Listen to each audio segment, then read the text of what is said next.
La mesa, que es la tercera mesa, es sobre iconofilia y perfiles iconográficos. La maestra Catalina Pérez Meléndez nos va a hablar sobre la promoción de la lectura en el devenir visual. Déjenme hacerles una pequeña semblanza de su trabajo en la disciplina. Es maestra en Bibliotecología y Estudios de la Información, cuenta con diploma en Estudios de Arte por la Universidad Iberoamericana, labora en el Departamento de Procesos Técnicos de la DGB de la UNAM, es integrante del Seminario de la Investigación Pensamiento Teórico Bibliotecológico del IBI, actualmente realiza la especialización en Historia del Arte de la Facultad de Filosofía y Letra de la UNAM. Y bueno, pues… Ok, muchas gracias por asistir y bueno, para aquellas personas que también están acompañándonos vía digital, muchas gracias. Ayer escuchamos algunas ponencias que hablaban de la cuestión de los procesos cognitivos, pero en cuanto al tratamiento documental de las imágenes. Esta mesa, digamos que está representada por otro tipo de procesos cognitivos. En este caso, un fenómeno muy particular para mí es el tratamiento de la promoción de la lectura, pero a través de la imaginación. Ese sería, digamos que, el proceso cognitivo que verían en el desarrollo de mi texto. Entonces, bueno, voy a empezar. No cabe duda que los bibliotecólogos como espectadores nos inclinamos por ciertas imágenes que mimetizan objetos y rememoran escenas de nuestro hábitat. De igual manera hemos llegado a ser entusiastas coleccionistas de publicidad de librerías, editoriales y toda aquella parafernalia que nos hace evocar el mundo de la lectura. Esto se ha convertido en un corpus iconográfico que habita en la memoria e imaginación. Sin detenerse a preguntar cuál ha sido el carácter y los motivos de creación, se aceptan una inmensa versatilidad de figuraciones de la lectura. En este contexto, los actos de mirar y de coleccionar el corpus iconográfico de todo aquello que enarbole la idea del ser y sentido de la profesión, crea una supuesta adherencia de una cualidad inmutable, en este caso de lo que apela a los beneficios intrínsecos de la promoción de la lectura. Porque como lo ha dicho Juan Domingo, promover es bueno, ¿no? Y si por un lado en la disciplina se mantiene al margen a las imágenes, por otra parte no se opone resistencia a su presencia. Al decir esto, no quiero fomentar una tajante posición iconoclasta, sino lo que se pretende es incentivar la reflexión e indagar sobre los procederes respecto a la lectura de esas imágenes, de las cuales asumimos que tratan sobre el gusto por la lectura del libro y que llegan a incidir en un ciclo de consumo, creación y distribución. Considero que dentro de dicho ciclo se suscitan distintas fuerzas que crean un influjo entre los sujetos que participan en la selección de las imágenes que se mirarán y en consecuencia serán las que proyectarán un repertorio de afectos conducidos. Dentro del ciclo, la mirada del bibliotecario repercute en dos maneras. Uno, como espectador con una subjetividad diferenciada y por el otro, a través de su posición profesional con un particular juicio del gusto. Aunque el bibliotecario no sea el autor de las imágenes, su figura está inmiscuida al colaborar en la difusión de la promoción de la lectura. La trayectoria de la promoción, como una actividad positiva, se ha visto envuelta en controversias a últimas fechas, ya que se señala la futilidad de realizar a grandes escalas con discursos políticamente correctos que tienen la finalidad de demostrar estadísticamente sus logros. Cada quien puede tener una idea muy clara de lo que es la lectura y las razones para su fomento, mas cuando estas ideas y argumentos requieren ser expresados a través de objetos visuales, se observa una perenne insistencia de limitarse a copiar las expresiones de las subjetividades que nos han precedido. Inercia, devoción o elección consciente pueden ser las motivaciones profundas que están detrás de cada cartel colocado en las paredes de las bibliotecas. Lo que propongo es dar lugar a la confrontación de las ideas que ya no encuentran eco en las generaciones más jóvenes o en el contexto de aquellas comunidades en las que las ideas sobre los libros están muy lejanas a su realidad. Intuyo que las expresiones que confrontan la cultura erudita pueden ser el motor para repensar nuestra relación disciplinar, con la lectura de las imágenes que se distribuyen para atraer adeptos al acto de leer. Es preciso observar cómo se fueron gestando una serie de cuestiones inmiscuidas con la promoción de la lectura en nuestro país. por lo que a continuación se presenta una suma de momentos clave que considero relevantes para apreciar el devenir visual. Y es eso, solamente momentos clave, fragmentarios de la historia, pero que bueno, son importantes para nuestro contexto nacional. A partir de la fundación de la SEP, la campaña de alfabetización no sería el único medio para dar cauce a la educación. Además de esta, se distinguen otros elementos que favorecieron la génesis de la promoción de la lectura en el país. La creación de bibliotecas, el programa editorial a la par del programa iconográfico generado por el movimiento del muralismo mexicano, se convirtieron en los artífices del proselitismo cultural que fue modulando su esencia al paso de cada administración. El discurso vasconcelista declaraba ser el que propagaría las buenas obras con el fin de contribuir a la formación del buen gusto literario. En un primer momento, por elección de Vasconcelos, la buena lectura se trataría de la lectura de los clásicos. Pero también, además, el programa editorial incluía las publicaciones periódicas El Maestro, Revista de Cultura Nacional, y El Libro y el Pueblo, que se encabezaban como los medios impresos especializados que la Secretaría dispuso para promover a la lectura y a las bibliotecas. En el primer número de El Libro y el Pueblo se anunciaba que, cita, pretendía llenar un vacío dentro de la prensa independiente del país y por esta causa, entre otras, tomaba para sí la tarea de cultivar el amor a la lectura. El contenido de tal revista era naturalmente textual, con el acompañamiento incidental de dibujos figurativos, viñetas e imágenes de portadas de libros reseñados. Los mensajes que se podrían calificar en la categoría de promoción se presentaban en viñetas bibliográficas, citas, epígrafes y publicidad de las publicaciones de la SEP. Y a pesar de las buenas intenciones de cultivar el amor a la lectura, de esa intención, parecen destacar más las frases enérgicas sobre el cuidado del libro. Abundan los reglamentos. Por otra parte, cuando se analizan algunos de los textos, se observan indicios sobre las ideas que configuraron el estado naciente del proselitismo cultural y del que cabe preguntar si dichas ideas expresadas en palabras encontrarían eco en paralelo a través de las imágenes en la ilustración de libros, en el muralismo o en el cartel social. Es complicado encontrar traducciones directas o explícitas entre el discurso textual y el discurso visual durante el periodo vasconcelista, especialmente cuando se nota un abismo entre las apreciaciones de la lectura de tono decimonónico que aún perduraban en las publicaciones periódicas y las expresiones plásticas que se iban suscitando. Se trae a colación un ejemplo ubicado hacia final del periodo vasconcelista. En un número del Libro y el Pueblo de 1924 se reproduce un fragmento de Imitación a Cristo, un manuscrito atribuido a Tomás de Kempis. La cita originalmente alude a la vida contemplativa que provee la lectura devocional y aislada para un monje.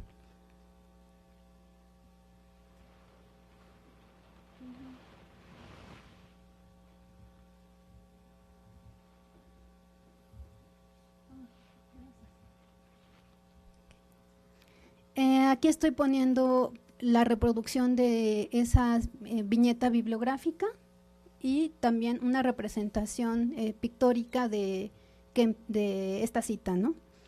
Les decía, en la viñeta con mis libritos en un rincón, se evoca de forma fragmentaria la escena de la serenidad en donde el recogimiento o la meditación se producen a partir de la conjugación de un espacio apartado y la presencia de los libros. La cita completa en una traducción de 1812 reza: en todas las cosas busqué descanso, mas no lo hallé, sino en mi rincón con mis libritos. Con este ejemplo se puede aducir que el perfil de la publicación era más bien apreciado por el círculo de lectores asiduos y en general por un público culto que entendía la insinuación de la referencia. Con el paso del tiempo a la idea de libro como descanso se le atribuyeron dos sentidos que se han mantenido en la imaginación colectiva del público: el reposo espiritual o anímico, casi sacro, y de forma literal el descanso o el relajamiento del cuerpo a través del disfrute de la lectura. Algunas variantes compositivas escenifican la noción con ambientes paradisiacos y solitarios. He ahí que el uso del tiempo libre se vincula con la lectura privada. Vemos imágenes de playas o de bosques relacionados con esto. Si leyeran la frase el libro, puntos suspensivos, tu mejor descanso, ¿qué lugar se imaginarían?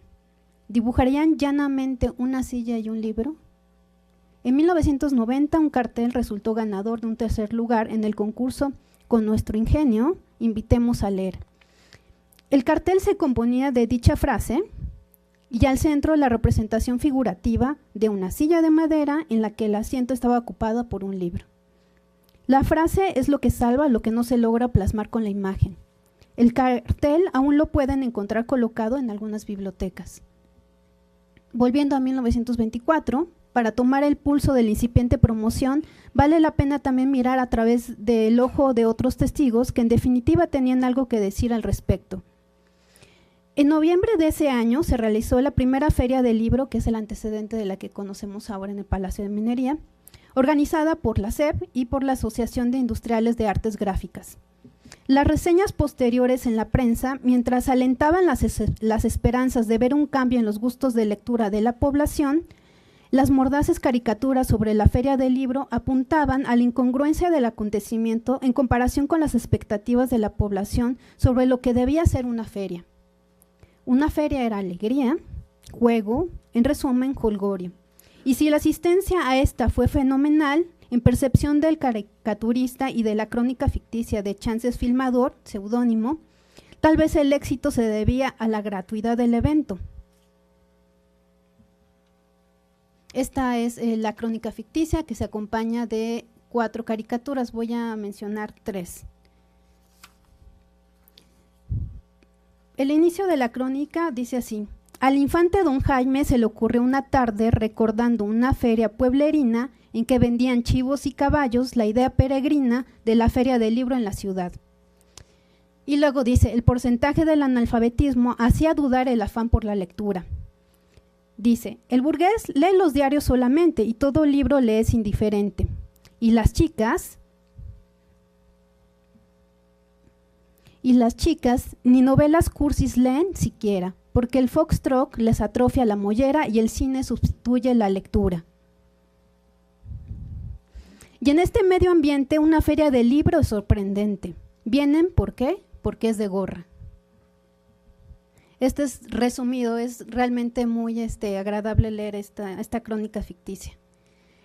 Mientras que por otro lado, en la columna La flecha en el blanco del Universal Ilustrado se dirigían al público lector diciendo: muchas personas que hasta hoy solo habían pensado en leer los corridos de Vanegas Arroyo, es posible que sientan un gran impulso hacia el libro y el periódico después de contemplar los esfuerzos de los hombres y de las máquinas para lanzar al mundo una simple hoja de papel impresa. ¿Una feria podía cambiar el gusto particular de un lector de hojas volantes hacia los libros? Eso era lo que tal vez esperaban los lectores del Universal Ilustrado. El comentario editorial estaba muy alejado de considerar respetar los diversos modos de vivir la lectura. Leer o mirar hojas volantes era propio del inculto, del que no había puesto un pie en la biblioteca. Años atrás, aún durante el Porfiriato, bajo la mirada irónica de Posada, podemos imaginar una vez más lo alejado que estaban las intenciones de las personas cultas para que el pueblo se cultivara con otras preferencias. La caricatura Biblioteca al aire libre emula una escena de lectura ajena a los modos decimonónicos de representar al sujeto lector. Aquí no hay libros, no hay silencio, no hay compostura ni ensoñación. Está dibujada la realidad cotidiana del, como dice la misma caricatura, pueblo atorándole a la leitura. Leitura. El pueblo como leitmotiv, es decir, como tema visual, es el público al que se le desdibuja toda caracterización subjetiva para esquematizar ideales o percepciones generalizantes.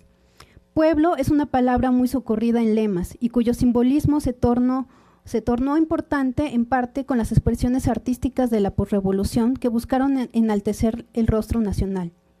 El fin era instaurar la dignidad del obrero, del campesino y del jornalero como lectores. En ocasiones el personaje nodal es la figura mesiánica del maestro que lucha al lado del pueblo y conduce a los infantes por el camino del conocimiento con el libro como su báculo.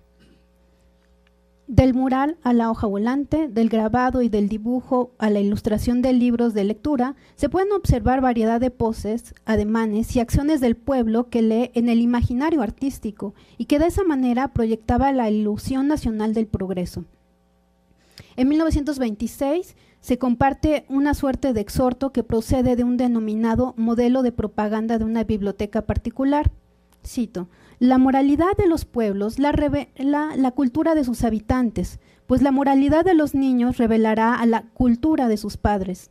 Si vuestras ocupaciones no os permiten educar a vuestros hijos, sabed que tenéis abnegados maestros en la escuela y libros gratuitos en la biblioteca. ¿Qué os falta? Que los mandéis a la escuela y a la biblioteca. En tales bríos, el bibliotecario, aunque se considera en opinión de Escalante una figura asociada a la del maestro, su personificación plástica no encuentra el mismo eco en comparación a la del misionero educador, a quien se le caracteriza de forma continua con un libro abierto en la mano como su atributo más representativo, generando así el gesto noble y paternal. El reconocimiento social del maestro estaba mayoritariamente más asimilado que el del bibliotecario, y la asociación se trata de una apreciación posterior a la época.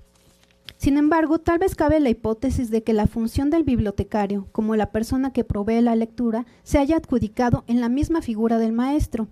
Existe un dibujo que muestra la escena de una biblioteca comunal en una choza. En su espacio interior se alinea una estantería llena de libros, mientras que el espacio exterior se dispone a modo de sala con un par de bancas y bancos.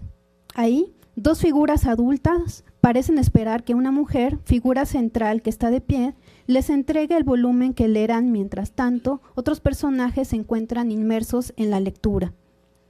La figura femenina protagónica recuerda a otras caracterizaciones de maestras que Diego Rivera, el autor de este dibujo, realizó de manera semejante en mural y litografía entre 1926 y 1928. Esta imagen es de 1928. A partir de la década de 1930, el libro se nutre del simbolismo nacional de progreso social al ser reiteradamente utilizado en la obra de artistas quienes retomaron el uso de las hojas volantes a la manera de Vanegas Arroyo para difundir los ideales con los que se sentían comprometidos socialmente. El pueblo lector fue una representación que afianzó su vínculo con el discurso educativo. Ya en estos últimos años recordarán que la obra de Alfredo Zalce, Leopoldo Méndez, José Chávez Morado y Ángel Zárraga, entre otros artistas, ha sido revalorada y configuró el estilo visual de la Feria del Libro del Palacio de Minería hasta 2013. En este año del 2014, el enfoque del estilo se volcó a la representación pictórica costumbrista del lector hacia un enfoque popular relativamente actual con el retrato del personaje Blue Demon, quien sostiene un libro encuadernado en piel y su mirada parece pasar por la línea al final de la página. La imagen originalmente es parte de una escena de Blue Demon contra el poder satánico, película de 1966, en la que el villano también figura como lector. Lo que hace especial la elección del luchador como protagonista lector es que gesta la audacia que se requiere hoy en día para trascender los anteriores preceptos procedentes de la cultura erudita, que impuso una serie de valores a la lectura, lemas morales, literarios poéticos, correspondencias metafóricas entre texto e imagen, y el uso del retrato como un recurso romántico para elogiar al sujeto creador antes que la obra. El supuesto detrás es esperar que el rostro que se reconoce activa la empatía y a partir de ahí se genera el sentido de leer. La historia de la promoción de la lectura en México se nutre también de los carteles y anuncios de las décadas de 1980 y de 1990. En estos, el uso de la retórica visual en conjunto a los lemas tradicionales de épocas pasadas muestran otra etapa del devenir en el que se pueden observar mensajes que asumen que leer en sí mismo es bueno, y lo dicen un ratón, un burro o un libro parlanchín, entre otros seres humanos. Entre otros seres animados. Perdón. En ese escenario más cercano, cabe cuestionar cómo determinamos el valor de las imágenes e ideas que se apropian, para resaltar el sentido de la lectura. Pretendemos considerar que cualquier imagen que incluya un lector, sea animal, cosa o ser humano, provee el verdadero sentido que buscamos difundir. Cabe señalar otra cuestión. En la selección de imágenes distinguimos la formación intelectual o perfil del público a quien va dirigida la persuasión. ¿O será que la acumulación y la facilidad de encontrar imágenes cuyo aparente motivo es el elogio de la lectura es lo que genera la inercia de repetir discursos que ya no encuentran eco como lo llegaron a hacer en otro momento? Juan Domingo Argüelles ha señalado lo paradójico de promover la lectura cuando bien se trata de una elección personal, con diversas modulaciones, las tres principales: la recreación, el conocimiento y la información.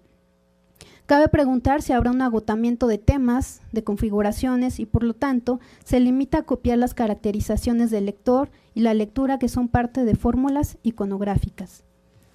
En tales circunstancias, la audacia y complicidad podrían ser los componentes que los sujetos que intervienen en el ciclo de consumo de imágenes de lectura deban considerar. Lo importante es que la memoria visual, esa que recolectamos y que nos agrada mucho, sirva para distinguir las equivalencias visuales que están en armonía con las reflexiones, por ejemplo, de autores críticos como Alberto Manguel o Daniel Pennac, quienes a través de la escritura nos han hecho confrontar con el dogma. Gracias.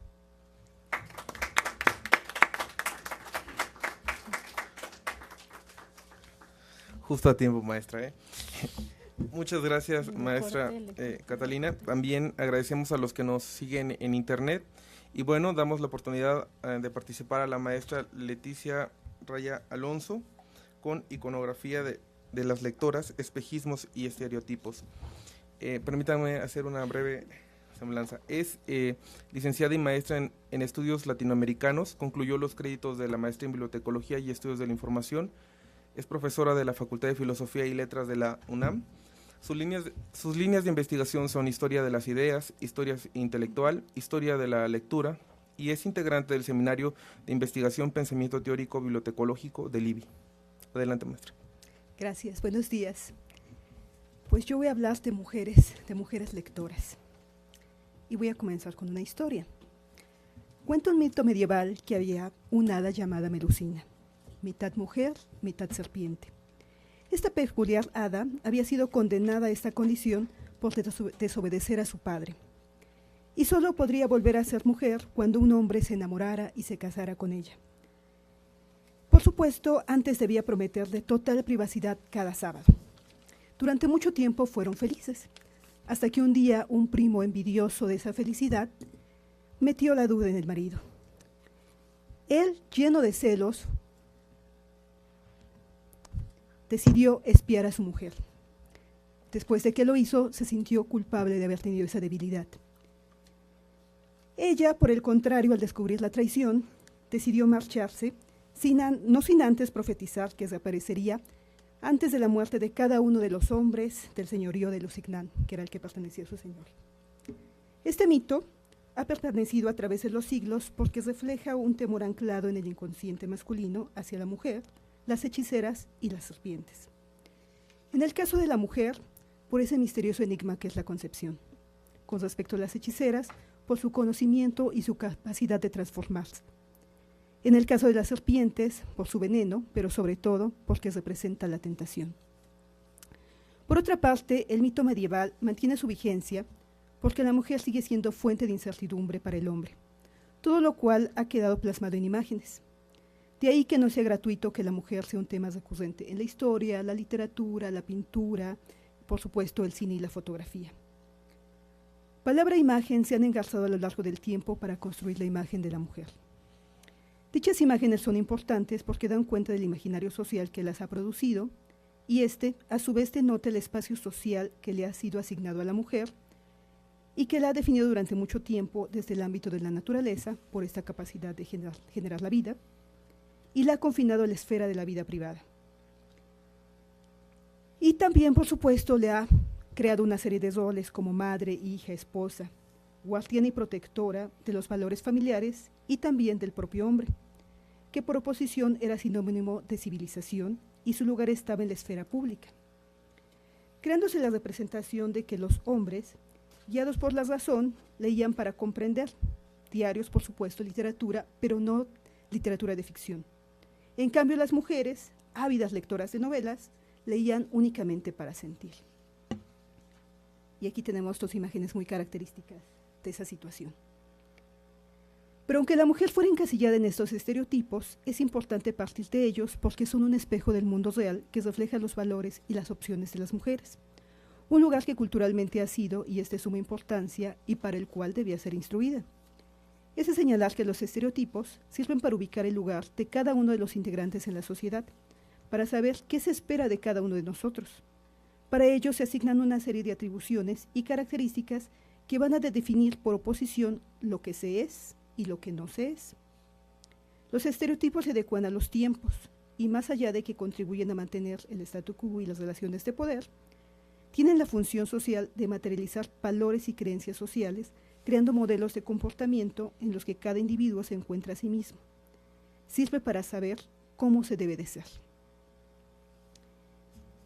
¿Y cómo debe ser una mujer lectora? Por supuesto, hay muchos tipos de mujeres lectoras. Y en principio debemos partir que se trata de un modelo de mujer que ha tenido acceso al conocimiento. Para ello se ha utilizado la figura de un libro como un atributo identificador que se coloca en las pinturas para dignificar a quien lo poseía. En el caso de las mujeres, un libro indicaba que había dejado atrás un pasado dudoso, fuera moral o económico. Recuerden que el acceso a la lectura no era para todos. Para señalar que había sido educada dentro de la religión cristiana, o bien para indicar que sabía leer. En este caso, si el libro estaba abierto, entonces no solo sabía leer, sino que además se tenía la certeza de que era una mujer instruida.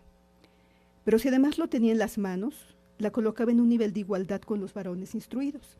La reconocía como una mujer sabia, como una lectora. El libro, como elemento que identifica a las mujeres como lectoras, tiene toda una tradición que incluye a santas y no tan santas.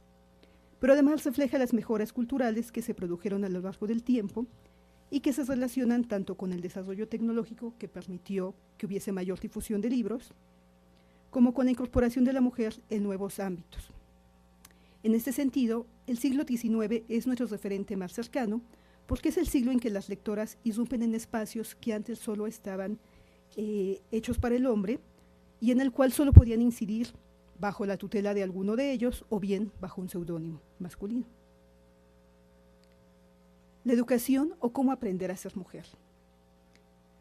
En el siglo XIX, cuando la alfabetización y la producción impresa han cobrado importancia y se difunde la idea de que todo el saber humano estaba en los libros, la lectura se convirtió en el medio idóneo para enseñar a la mujer a ser mujer y, por supuesto, al hombre a ser hombre.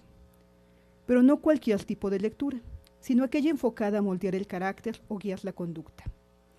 Entre los diversos géneros literarios que se publican, van a surgir publicaciones donde lo que los caracteriza es que tienen información útil, por supuesto, para la mujer. Entonces hablan de maternidad, familia, cuidado de los hijos, economía familiar, etc. Estas publicaciones en principio son hechas por hombres, pero poco a poco la mujer toma esos espacios en los cuales va a crear su propia identidad y denotar su autoridad intelectual. Introduce contenidos que permiten capturar a la mujer ya no solo como lectora pasiva, sino como una lectora crítica que además poco a poco va a volverse una escritora. Por supuesto, las mujeres que incursionan en ellos son de un alto nivel social y con una educación. En este caso, esta imagen pertenece a una publicación del siglo XIX que se llama El Álbum de la Mujer, y del cual se han hecho varios estudios. Uno, porque se trata de una directora de origen español, y eso le da un lugar privilegiado dentro del mismo círculo de las mujeres ilustradas. Y ella, a través de esa publicación, trata de crear toda una imagen de la mujer, en donde no se nota muy bien en la imagen, pero aparecen todos los estereotipos de la mujer, entre ellos el ángel central, que tiene un libro sosteniendo en las manos, y abajo está una madre con su hija. Es un poco el símbolo de esta protección que emana de la mujer, pero además que está instruyendo a su hija. Hay una pintora al fondo, hay algunos elementos femeninos, pero sobre todo tenemos a esta lectora que está acompañada de una cuna, para reflejar que más allá de que sea lectora, también es mujer y tiene un papel que asumir. Esto podría dar lugar a muchas críticas, pero recuerden que a final de cuentas las mujeres, los hombres, pertenecemos a un ámbito cultural y más allá de este intento por crear nuevas formas y nuevos espacios, se sigue perteneciendo a una sociedad.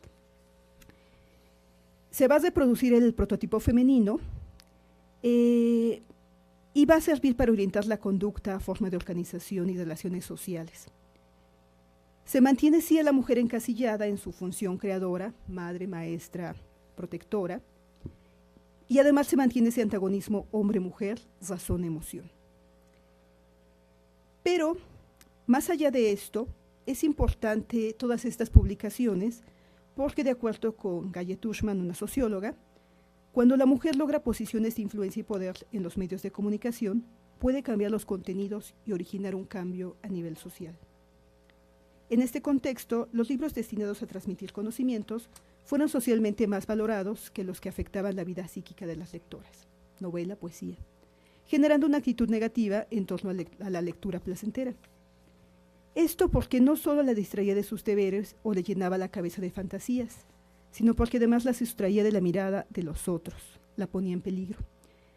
Y aquí este es un tema que ha prevalecido a lo largo del tiempo, ya con el Quijote se hace alusión al peligro de la lectura, donde además las mujeres son más susceptibles por esta sobreidentificación que llegan a tener con los personajes, y más allá de que puedan reproducir deseos extravagantes que encontraran en la lectura, también había un problema que era que podían despertar falsas expectativas con respecto al matrimonio, y acarrear una sensación de desconformidad con la realidad de su propia vida, al compararla con el mundo de la fantasía y de los libros.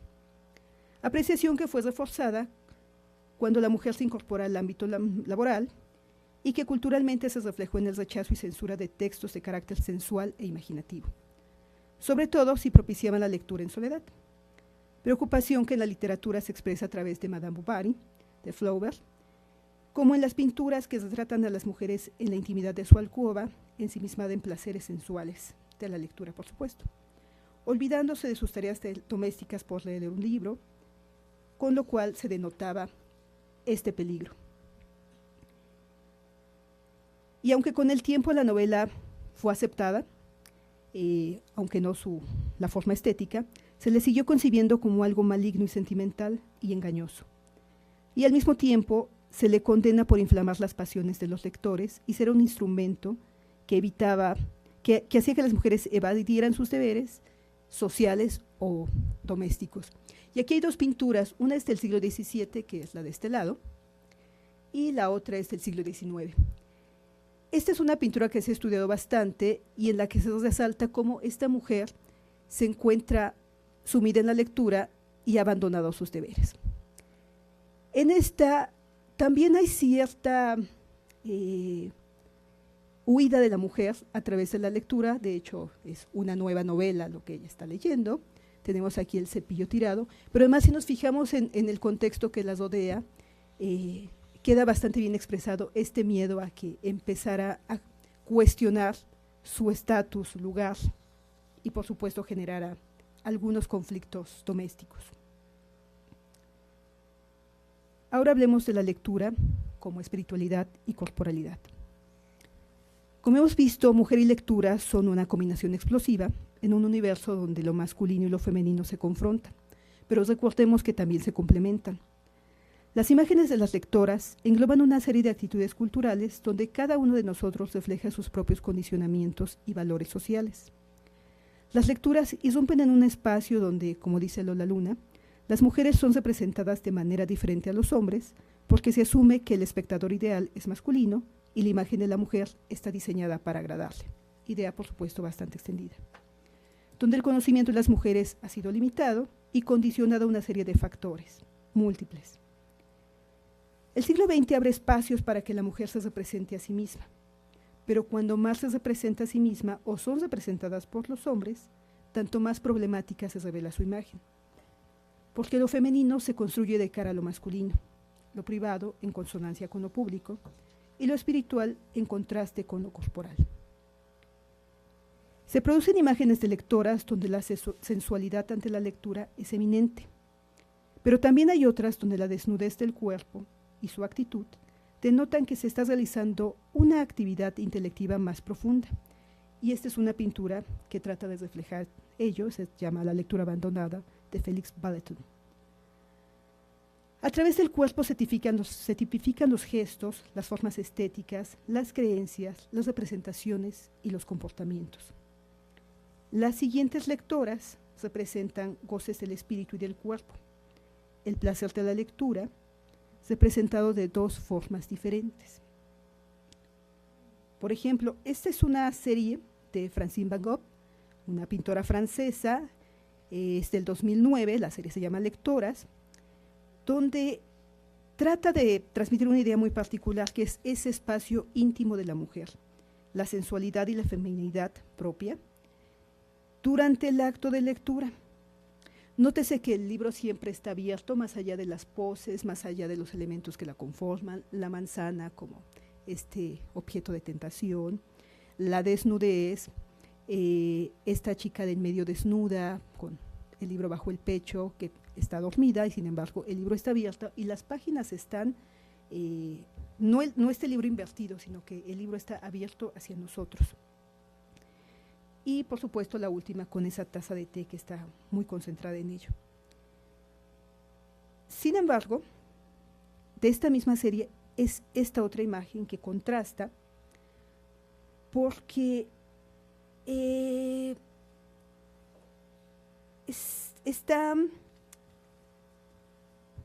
la sensualidad está sustituida por la espiritualidad.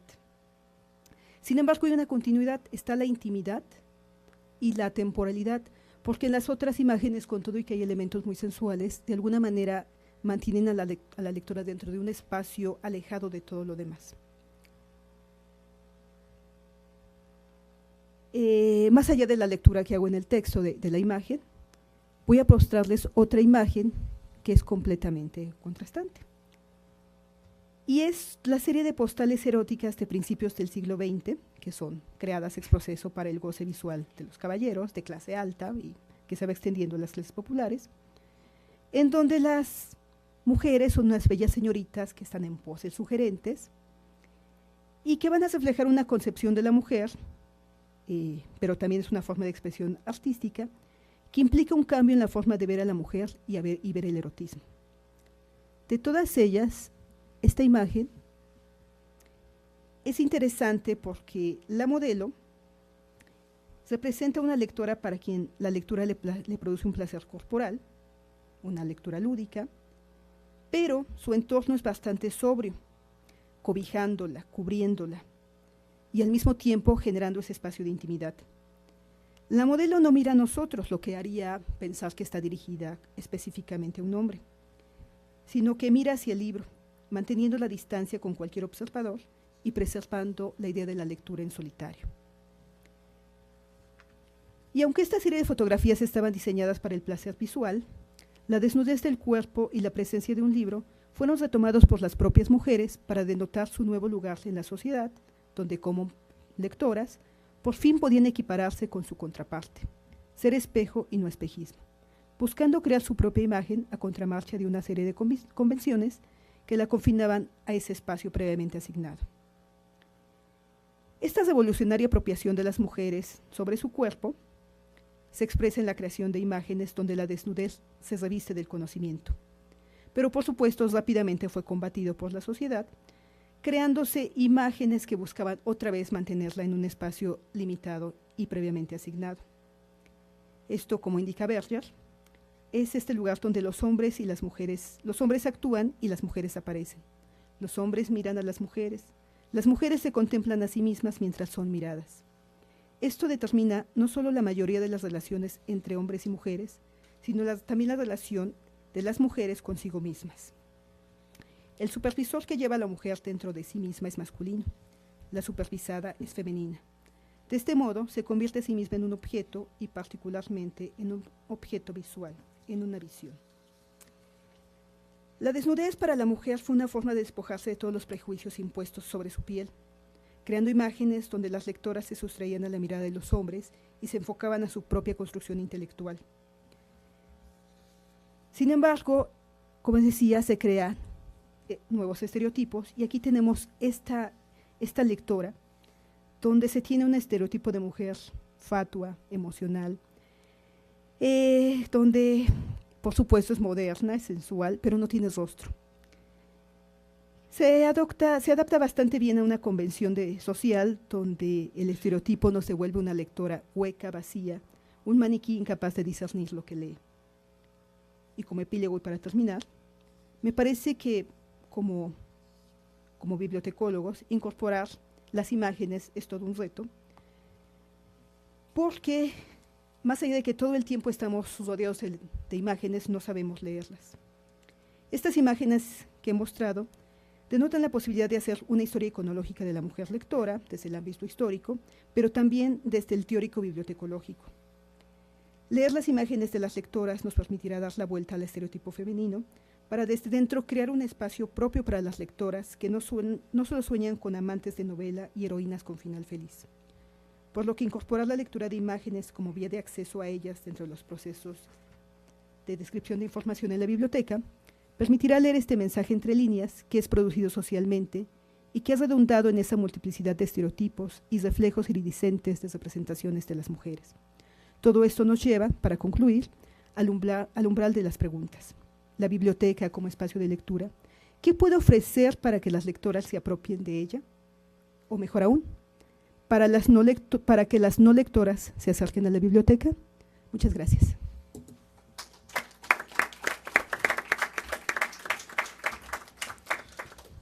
Muchas gracias, maestra.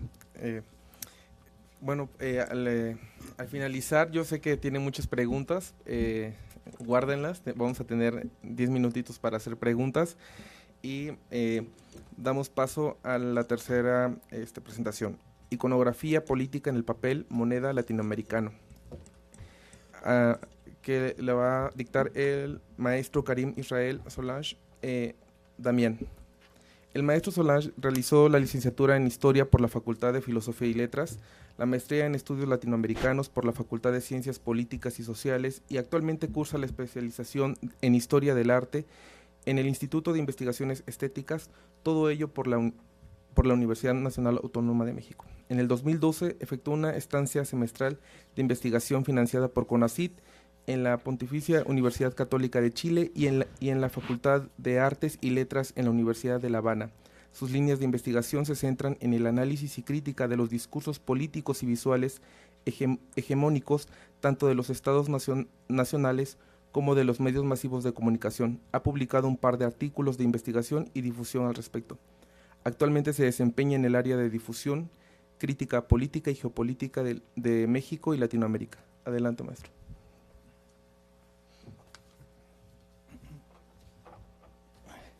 Bueno, buenos días. Antes que nada, agradezco mucho la invitación que me hicieron a esta serie de ponencias.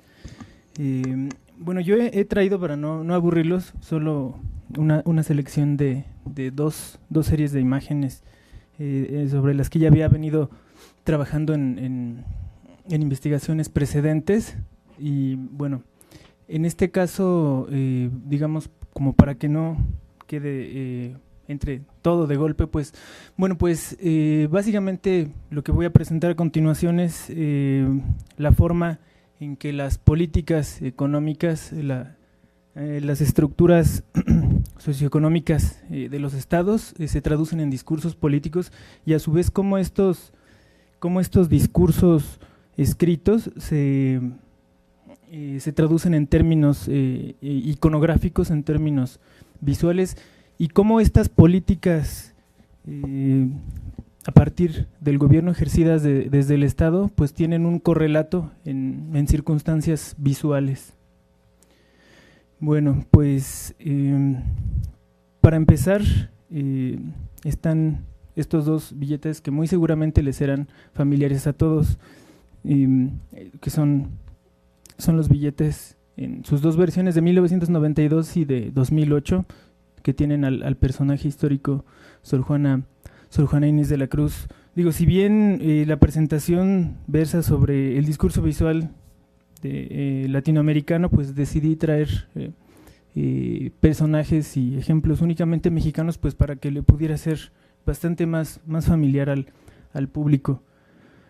Bueno, como preámbulo, esta imagen que tenemos en pantalla es el cuadro de Miguel Cabrera de 1751, que ha sido la imagen de la cual se han servido los grupos iconográficos del Banco de México para elaborar los billetes de Sor Juana, el primero de ellos en 1980, que no traje acá porque pues no tiene gran relevancia en lo que vamos a discutir.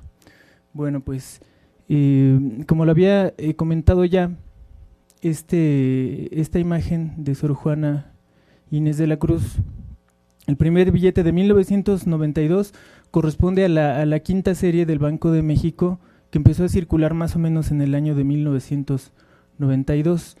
Posteriormente, un par de años después, en el año 2008, ya cuando estaba ejerciendo el poder el Partido Acción Nacional, pues bueno, vinieron una serie de cambios iconográficos a estos billetes que pues podrían parecer pues bastante inocentes, bastante comunes. Pues prácticamente en México hay una tradición de que cada sexenio, cada que un grupo nuevo de poder sube al Ejecutivo, bueno, pues es tradición que se cambie prácticamente toda la iconografía en las familias de billetes. Bueno, pues lo que quiero demostrar acá es que independientemente de que suban o no ciertos grupos de poder, bueno, pues lo que se mantienen son líneas generales de políticas económicas guiadas por una ideología concreta. En este caso, pues la ideología neoliberal. Bueno, lo que hay que resaltar acá es el cambio que se hizo pues prácticamente imperceptible para el ojo no entrenado, para el ojo que no está versado en esta cuestión de del análisis iconográfico, del análisis visual, y bueno, pues hicieron una serie de cambios que en este caso solo voy a analizar o solo voy a mostrar en el anverso, porque el reverso supone pues me supondría bastante más tiempo del que cuento en efecto en este momento. Bueno, pues recuperar un poco el aliento. Bueno, ya está. Lo que se puede notar a primera vista es que hubo un cambio bastante importante en cuanto a términos ideológicos. Estos dos detalles que podemos ver en esta imagen son el lado izquierdo pertenece a la versión de 1982 y la segunda a la versión de 2008. Lo que se puede notar de bote pronto, bueno, pues es que cambiaron unos pequeños íconos que en la obra original de Miguel Cabrera, si lo podemos ver, aquí está el zoom. A ver. Bueno, pues aquí podemos ver que se tienen, no tiene gran detalle, pero son básicamente las obras de patrística, estudios acerca de los santos y de personalidades eclesiásticas, que es lo que tiene Sor Juana a sus espaldas. Bueno, pues haciendo el contraste sobre esta iconografía, podemos darnos cuenta que en la versión de 2008 le cambiaron los libros de patrística pues por una Biblia sacra. Si pueden revisarlos, se los dejaré ahí después con el encargado. Esto está en mi tesis de licenciatura, que está disponible en línea en TESIUNAM. La reflexión que hago acá es que Sor Juana Inés de la Cruz, Juana de Asbaje, únicamente se dedicó o tomó la vida conventual pues para poder desarrollarse de una forma intelectual, dado que las mujeres en la época novohispana pues les estaba vedada la posibilidad de desarrollarse en el ámbito educativo. Debido a ello es que Sor Juana, siendo libre pensadora, según mi hipótesis, bueno, pues se tuvo que dedicar a la vida conventual para poder desarrollarse. Esto también está comprobado en una serie de publicaciones que hizo Elías Trabulce en 1996 acerca de la Carta de la Serafina de Cristo, donde su mentor en la carta de Sor Filotea la insta a que deje las letras profanas para inclinarse por las de reflexión teológica y escolástica. Bueno, pues después de hacer este pequeño análisis de los anversos de estos dos billetes, bueno, pues lo que se puede obtener como conclusión es que la ideología del Partido Acción Nacional pues se vio enteramente reflejada en estos billetes a través de estos cambios en los que se le arrebató a Sor Juana su carácter libre pensador y se le dotó de forma artificial de un supuesto pensamiento religioso, el cual Sor Juana, a través de la lectura de sus obras principales, pues uno podrá darse cuenta que su reflexión era más filosófica que teológica. Digo, es un tema para discutirse y por lo menos no en este momento no hay oportunidad de hacerlo de una forma más extensa. Bueno, la siguiente imagen que seleccioné para discutir en este momento fue esta de este billete que también les será muy familiar a todos ustedes. Este billete también puesto en circulación a partir de 1992 y 94, que también pertenece a la quinta serie de billetes del Banco de México, aún está en circulación en su versión de polímero, y pues era bastante más reconocida esta otra versión, pues que es la que a final de cuentas pues terminará reemplazando a la versión de 1992.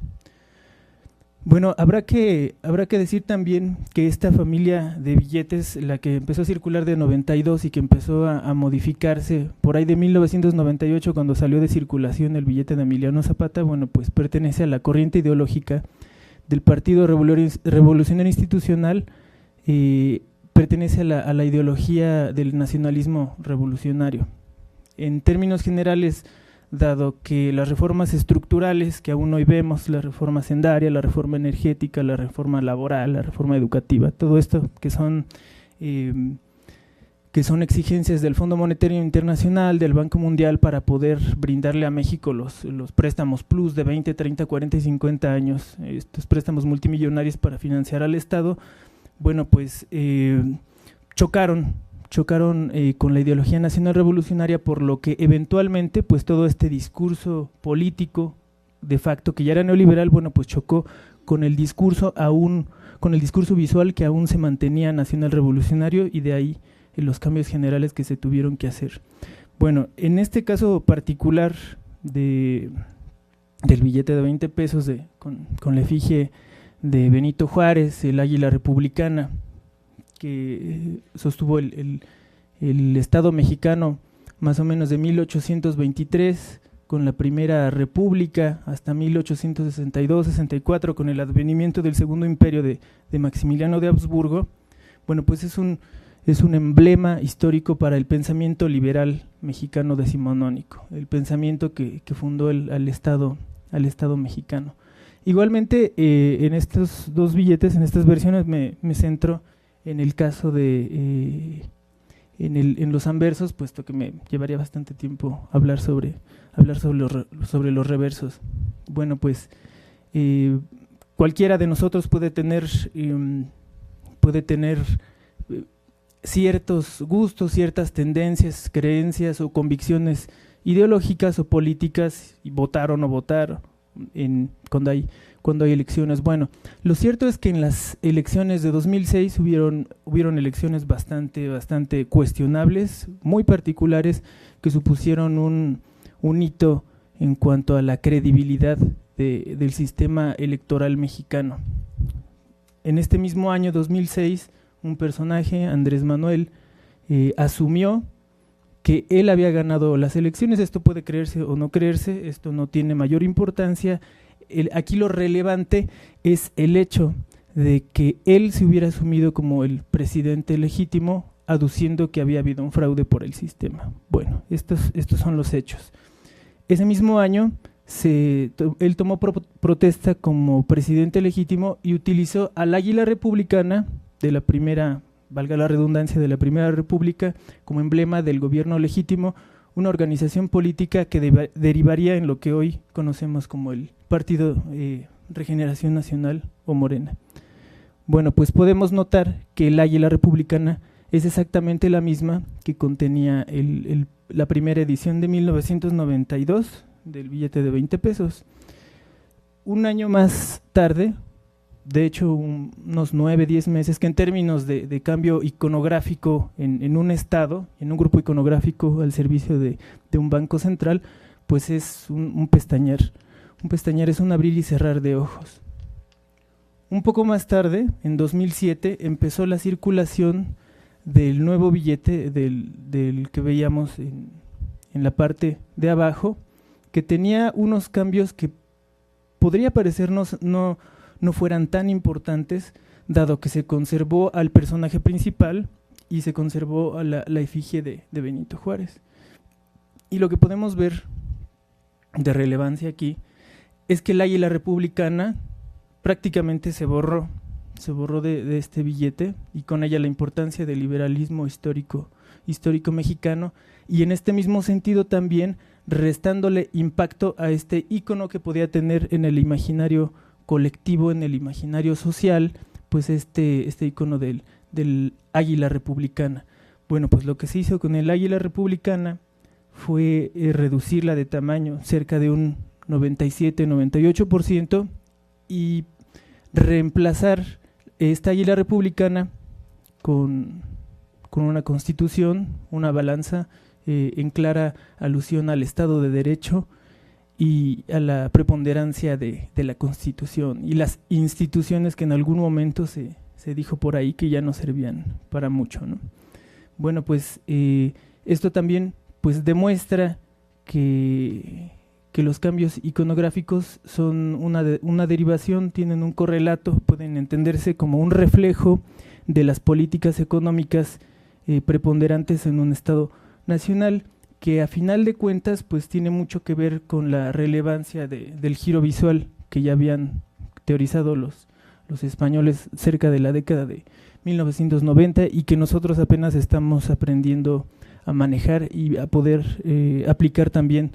En este sentido de las prácticas cognitivas, me parece que las imágenes en todo su ámbito de competencia, sea la bibliotecología, la política, la economía u otros ámbitos, bueno, pues tiene una relevancia mayúscula que no debemos de soslayar pensando que son meros adornos o que son cuestiones meramente barrocas que están para ilustrar en nuestros textos.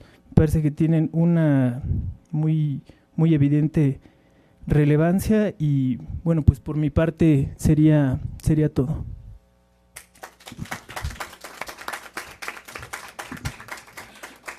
Muchas gracias, maestro. Y bueno, damos paso a las preguntas que tengan. Por favor, nada más se les pide que digan su nombre y de la institución de donde nos están visitando, por favor, para que los que nos ven por vía internet puedan saber y ubicarnos, ¿no?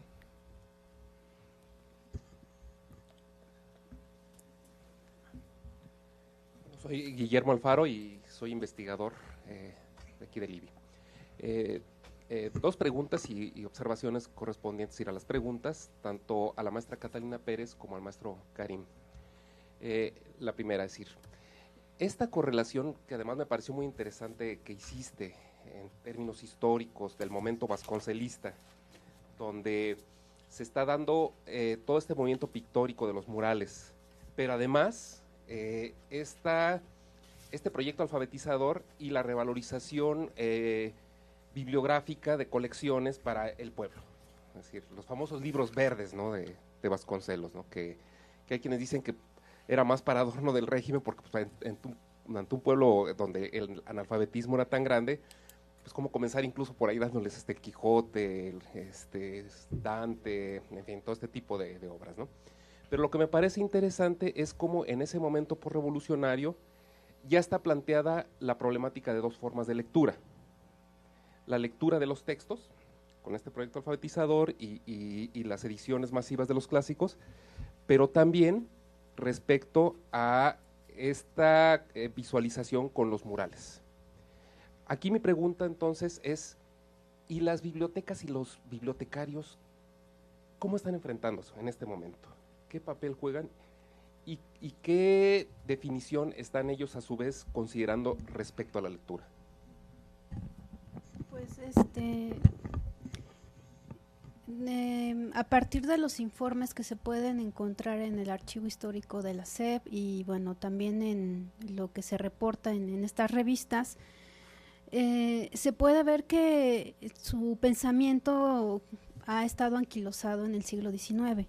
Sí tienen una idea, digamos, moderna en cuanto a que la biblioteca tiene que ir más allá de ser un depósito. Sin embargo, el mismo sistema o las mismas condiciones del país no permitían que esas ideas fueran, digamos que acorde, como por ejemplo los proyectos, los programas iconográficos que realizaban, por ejemplo, los artistas plásticos. Entonces, en realidad, había discursos muy interesantes sobre cómo se debía de publicitar, ahorita lo puedo decir, publicitar a la biblioteca. En ese momento se consideraba propaganda. Pero esos discursos eran acallados por el mismo sistema que les imponía, digamos que programas políticos. Por ejemplo, cuando se dio paso a la educación socialista, la publicidad que se puede interpretar dentro de los archivos históricos es precisamente aquella relacionada con las campañas de este tipo. Cuando el gobierno requería que se bajaran los índices de alcoholismo, entonces también la publicidad se movía en el ámbito bibliotecario, pero simplemente era una correspondencia con lo que dictaba el gobierno. Estas ideas como las que vemos de Manrique de Lara sobre la publicidad, que a su vez ella retomó de su experiencia que tuvo en las bibliotecas en Estados Unidos, no encontró eco. Era muy difícil, las condiciones similares como las que vivían los maestros eran muy difíciles para poder enfrentar, ¿no? En algunas ocasiones se pueden encontrar informes que mencionan que se distribuían carteles, que se imprimían carteles, pero terminaban siendo parte del mismo círculo urbano. Eso en realidad solamente en algunas bibliotecas, como una biblioteca en Xochimilco, la Nezahualcóyotl, o la misma biblioteca Cervantes, o algunas bibliotecas en Michoacán, eran como que las que podían desarrollar mejor, digamos que el discurso sobre la lectura. Pero en realidad todo quedaba en el sentido de yo te puedo decir cuáles son los mejores libros para ti, ¿no? Y entonces era también una cuestión funcionalista. Tú eres campesino, yo te voy a decir, por ejemplo, tengo este libro que te puedo hablar de cómo sembrar tal cosa, ¿no? Hay modelos digamos que de textos en los cuales, digamos que se acoplaban dependiendo de la población, pero digamos que no tuvo un gran eco, ¿no? En realidad esto se veía limitado precisamente por las condiciones que existían pues materialmente para las bibliotecas, ¿no? A veces las bibliotecas se veían en números, pero en la realidad, como sucede ahorita, pues es como ese jacal que dibujó Diego Rivera, ¿no? Nos los pone muy bonito, pero al final de cuentas es un jacal, y ver una pared de libros llena no quiere decir que realmente fuera así, ¿no? Entonces esto nos da la pauta para considerar que son ilusiones proyectadas que nos han sido heredadas, ¿no? Y que bueno, hemos magnificado la labor de Vasconcelos, pero en realidad cuando uno va leyendo los informes de los bibliotecarios se da cuenta que la realidad era otra, ¿no? Entonces esa es la circunstancia.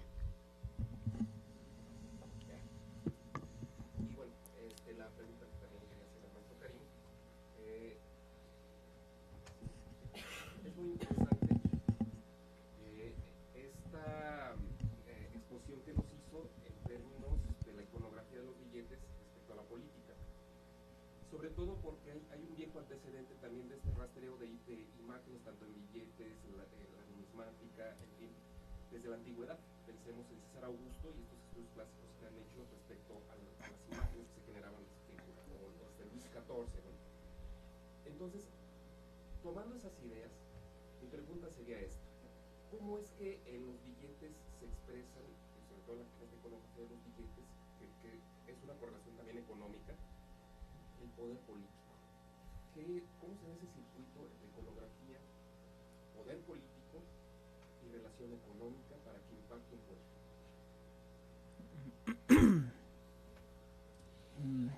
Bueno, me parece que fundamentalmente tiene que ver con los imaginarios colectivos y lo que por ellas se ha teorizado en estética como los imaginarios cívicos, como un imaginario común cívico que tiene una población. En este caso, pensemos, por ejemplo, en el panteón común que compartimos usted y yo, o esta sala, esta audiencia, en tanto a los personajes históricos que son valorados por el Estado como héroes, suponiendo el héroe no es Maximiliano, el héroe no es Miramón. Digo, a pesar de que Maximiliano resultó ser más liberal que los mismos liberales, tenía el descanso dominical obligatorio, la jornada laboral de 8 horas, o sea, esto a los conservadores mexicanos pues ya no les gustó tanto, y de ahí que le quitaran su apoyo, ¿no? Entonces, me parece que el poder político en términos iconográficos se ejerce de esta manera, en tanto se pueda ejercer un influjo en los imaginarios, en la memoria colectiva a través de estos personajes. A mí en lo particular me parece que se subestima bastante el poder que tienen los discursos visuales en el papel moneda, dado el impacto que tiene a nivel nacional, en nivel numérico, digo, los millones de ejemplares que circulan por todo el país. Si bien es cierto, digo, que la gente no anda viendo su cartera, sacando sus billetes y viendo a ver qué personaje trae, me parece que sí hay un influjo que hasta podría considerarse de inercia, hasta cierto punto subliminal, en el que la gente pues no alcanza a vislumbrar el poder que tienen en estas imágenes. Y yo lo sostengo porque, de no ser así, digo, ¿por qué no hacemos como por qué el gobierno no hace lo mismo que Noruega o que Suecia, que ya sus billetes son, digo, apenas salió un artículo sobre la nueva generación de billetes nórdicos, pues son fotografías prácticamente pixeleadas de barcos. O sea, digamos, si no tuviera relevancia el panteón cívico, me parece que el poder político no estaría haciendo énfasis, y que a final de cuentas me parece que el poder político y económico tienen todavía bien presente que la historia es poder, que la historia sirve para ejercer el poder político. Muchas gracias. ¿Alguien más? ¿Alguna pregunta?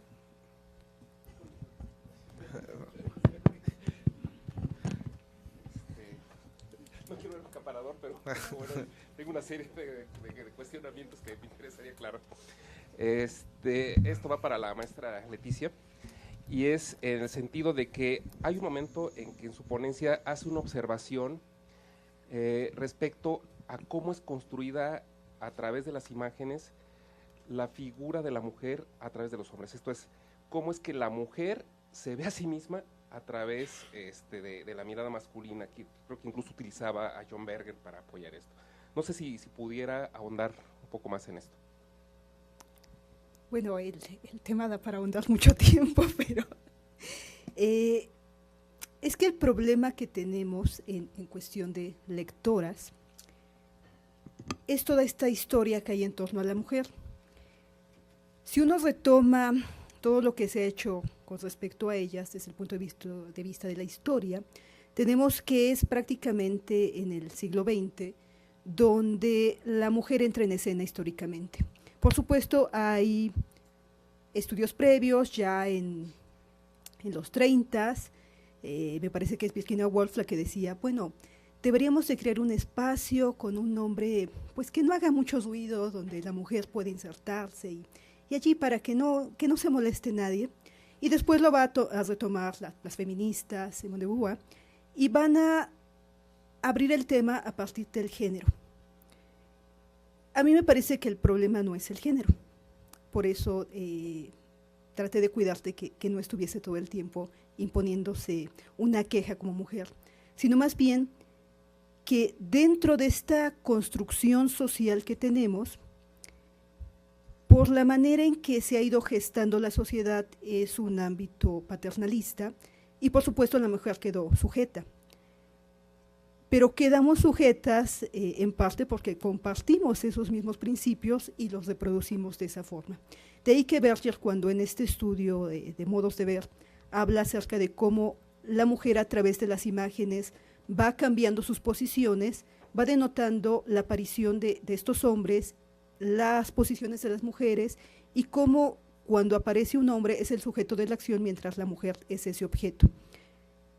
Y si uno sigue ese rastreo de pinturas, vemos que es también a principios del siglo XX donde desde diferentes artes las mujeres tratan de cambiar esa posición y marcar esta diferenciación de género y marcar sobre todo que somos tan capaces como los hombres de crear, de producir.